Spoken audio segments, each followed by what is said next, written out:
One of the key things that you do need to know about your soil in your garden is the soil pH. Now the soil pH is a measure of how acid or how alkaline your soil is. The soil pH scale goes from 0 to 14, with 7 being neutral, below 7 being on the acidic side, above 7 being alkaline or being limey.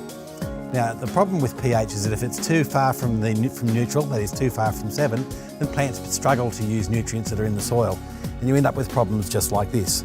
Now this is a classic iron deficiency caused by a high pH for this particular grevillea, and as you can see we've got a yellowing new growth, we've got green veins in here, and that's very typical of a soil where the pH is too high for the plant.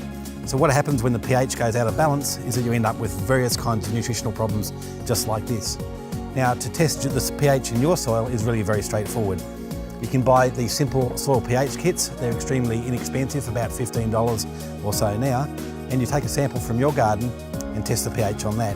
Now to do that, I'd recommend removing any kind of mulch that you've got sitting on the surface and dig down into the soil profile about 10 or 15 centimetres, that is 4 or 5 inches, and get yourself a sample which doesn't include much in the way of organic matter. So you really want the soil component of the soil in order to do this pH test. So a little sample like that is ideal. Go through and have a look for any pieces of roots or any pieces of bark or manure or whatever that may be in that soil and get rid of those. And just get a sample that's around about a cubic centimetre or so in size. Now these pH kits have a little mat which you can put it on, sample onto the little mat like that. And then you've got 2 bottles. One is an organic dye and one is a product called barium sulfate that reacts with the dye. Now to do the pH test, moisten down the soil sample like this.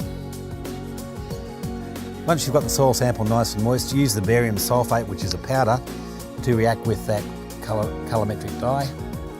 And as you can see, as soon as you squirt that powder onto the sample, you have a colour change. And in this case, the colour is probably equivalent to around about 6.5, maybe a little bit less than that, as you can see from matching the colour on the chart to the colour on the soil sample. Now that indicates to me that we've got pretty much the perfect pH for most plants in the garden soil here, because 6.5 to 7 is about ideal for most garden plants. And as you can see from the plants that are growing in this garden, they're doing extremely well. If that colour was, however, 8.5 or 9, which is reasonably common in the Toowoomba and Darling Downs area, then you would need to look at doing some remediation.